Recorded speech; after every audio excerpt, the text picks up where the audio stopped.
Hello, how have you been? I am doing just fine because I've just come off the back of watching episode 3 of the new series of Doctor Who, written of course by the legendary Stephen Moffat. It was so good to see him back. If we're honest, we kind of all saw it coming, didn't we?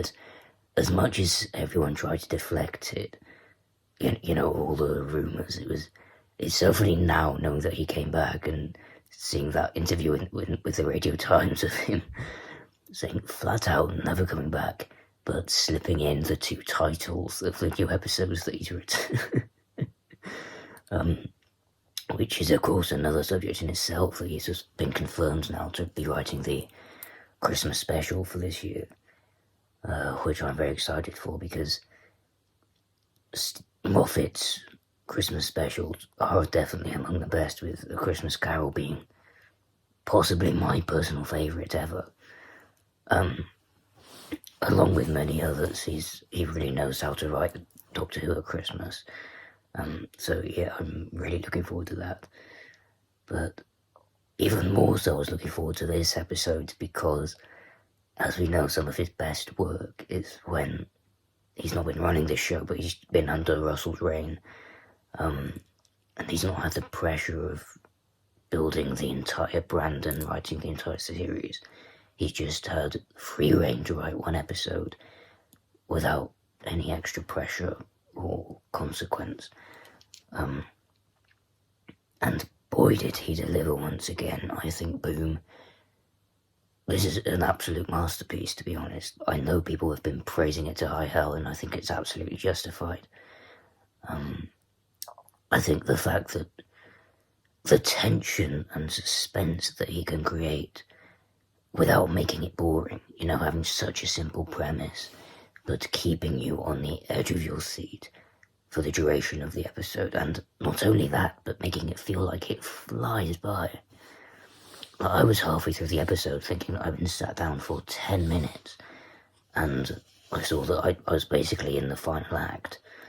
It was absolutely incredible how quickly how fast-paced it was for such a slow story on paper. Like, very little happens, but the performances and the kind of the way it ebbs and flows, and you have multiple climaxes throughout the story where it builds up to a thrilling climax and then it slows down again and then it starts to build and then it's like an elastic band, being stretched and released. It's very clever how he manages the pace. So obviously it starts off very fast paced, and then it comes to a sudden halt as the Doctor stands on the line. And then we kind of get the emotional climaxes of when Ruby passes on the body to the Doctor to balance his weight. The tension in that scene is absolutely remarkable. And then we get the reveal of Splice finding the AI version of her dad. Again, an incredibly powerful moment. A lot of people I've noticed saying that Splice was a very annoying character, which personally I disagree with, so I'd love to know what you think. But we've had many child actors in Doctor Who before that haven't sort of,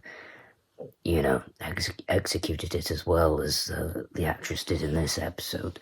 I'm thinking Forest of the Night, for example.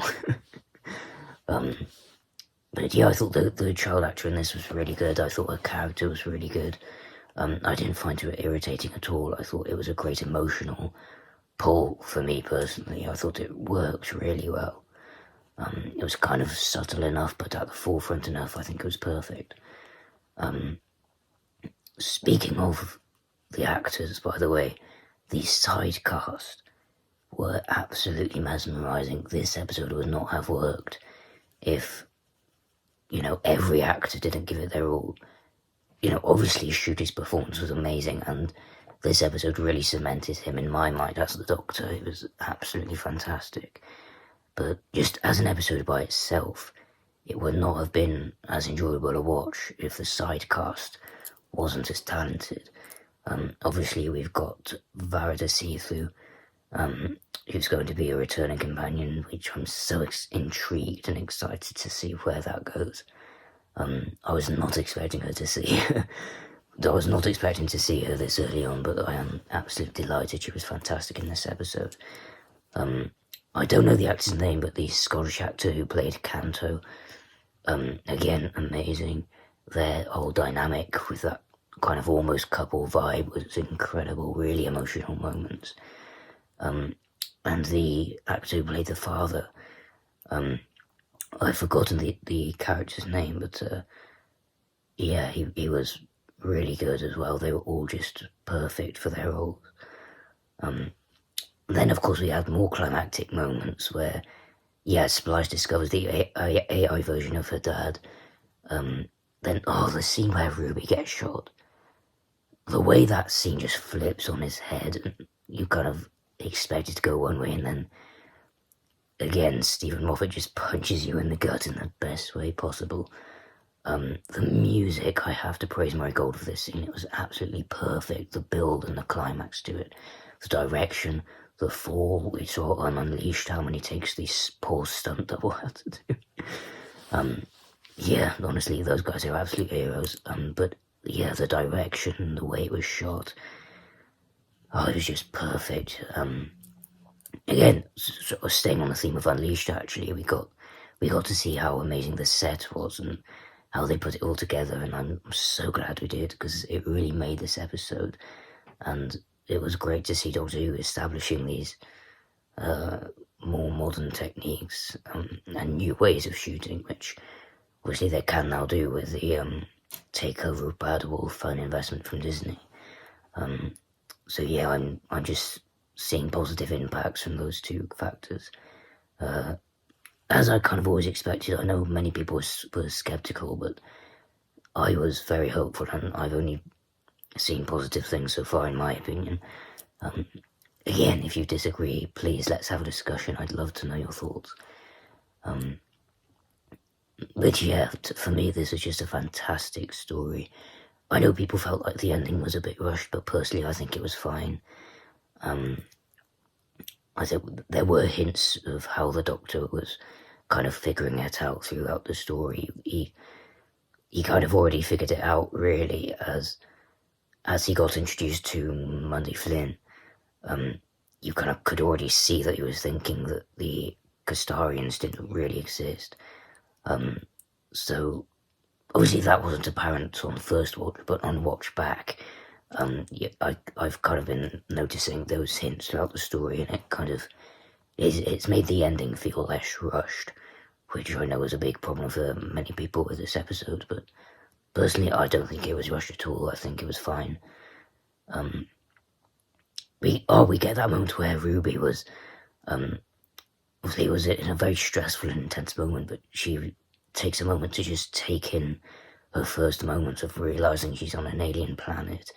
And the reason why I bring this up is because it kind of links to the final scene where they're taking in the sunset, and it's just a gorgeous effect and backdrop, and it was a beautiful ending to tug on the heartstrings, continuing the motif of the snow from where Ruby was found, which I'm again so excited to see where that goes.